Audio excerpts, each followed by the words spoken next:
کثرت اولاد یہ آپ کی معاشی کمزوری کا سبب نہیں ہے۔ اللہ تعالیٰ نے بھی فرما دیا ہے کہ ان کو قتل نہ کرو۔ قرآن و حدیث یہ بات کہتی ہے کہ بچے کا حق اس وقت ہی شروع ہو گیا جب اس میں روح پھونکی گئی۔ ہم دنیا میں رشتے بیان کرتے ہیں، تعلق بیان کرتے ہیں، فرائض بیان کرتے ہیں، ڈیوٹیاں بیان کرتے ہیں، عزت، ناموس، حقوق کی بات کرتے ہیں، تو عموماً وہ جنریشن ڈسکس ہوتی ہے جو بزرگ ہیں، والدین ہیں، ازدواجی معاملات میں میاں بیوی کو ڈسکس کیا جاتا ہے۔ لیکن اسی معاشرے کا ایک اہم ترین حصہ، مضبوط ترین حصہ جس پر معاشرہ کھڑا ہوتا ہے، اس کو عموماً بیان نہیں کیا جاتا، اور وہ معاشرے کا حصہ بچے ہیں۔ اگر آپ بچوں کی اہمیت، بچوں کے حقوق اس سے نابلد رہیں گے اور اس سے آگاہی نہیں ہوگی، عین ممکن ہے کہ ہم اپنی آنے والی نسل کو خراب کر بیٹھیں،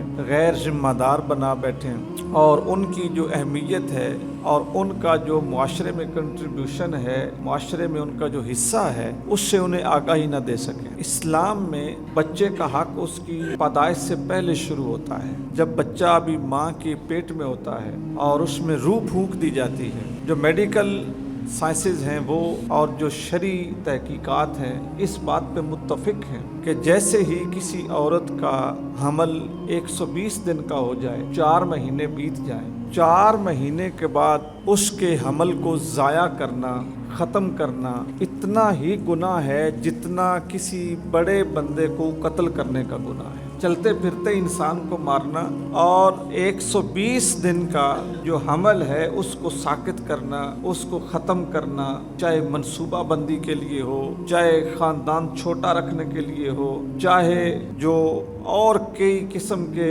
انسانوں کو جو ہے نا وہ اشتہارات دکھائے جاتے ہیں، کسی بھی زد میں آ کے کچھ لوگ غربت کی وجہ سے کرتے ہیں۔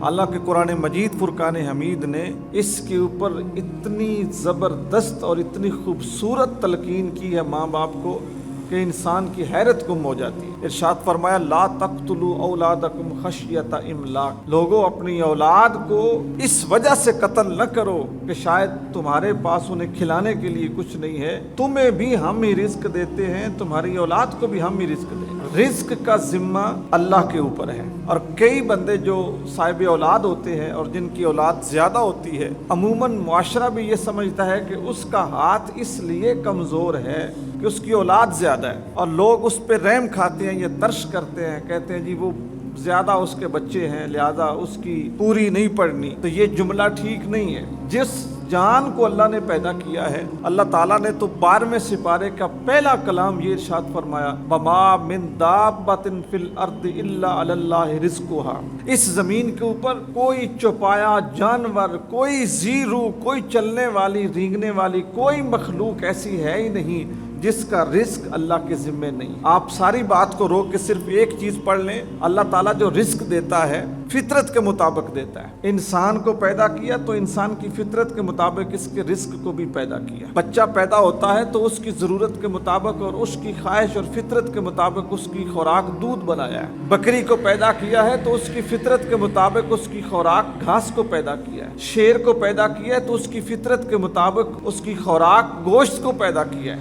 جو قوم جو مخلوق اللہ نے تخلیق کی، اس مخلوق کا اس کی نیچرلی جو ضرورت تھی اس کے مطابق اس کے رزق کو بھی پیدا کی۔ تو یہ بات تو بالکل ہضم ہونے والی ہی نہیں ہے کہ فلاں بندے کے بچے زیادہ ہیں اس لیے وہ غریب ہے، اس لیے وہ کمزور ہے۔ ہم نے کتنے ایسے لوگ بھی دیکھے ہیں کہ جن کا ایک بچہ ہوتا ہے تو پھر بھی حالات جو ہیں وہ بڑے ٹائٹ ہوتے ہیں، اور بسا اوقات ایسا ہوتا ہے کہ بچہ ایک ہوتا ہے، ماں باپ کی گورنمنٹ جاب ہوتی ہے، سائڈ بزنس ہوتے ہیں، بہت کچھ ہوتا ہے، اس کے باوجود بھی گھر میں سکون کوئی نہیں ہوتا، لوگ خودکشیاں کرتے ہیں، تو وہاں پہ بندہ کس چیز کو الزام دے؟ تو کثرت اولاد یہ آپ کی معاشی کمزوری کا سبب نہیں ہے۔ اللہ تعالیٰ نے بھی فرما دیا ہے کہ ان کو قتل نہ کرو۔ تو قرآن مجید فرقان حمید نے ہمیں درس دیا، اور ہماری قرآن و حدیث یہ بات کہتی ہے کہ بچے کا حق اس وقت ہی شروع ہو گیا جب اس میں روح پھونکی گئی۔ 4 مہینے جیسے حمل کو بیت جائیں تو بچے میں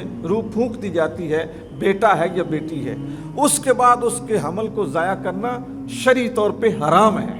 اگر کوئی یہ کرے گا تو اس کے اوپر اگر کوئی ایکشن لے تو وہ قتل کا ایکشن ہوگا، اس کے اوپر اگر کوئی الزام لگے گا تو وہ قتل کا الزام ہوگا۔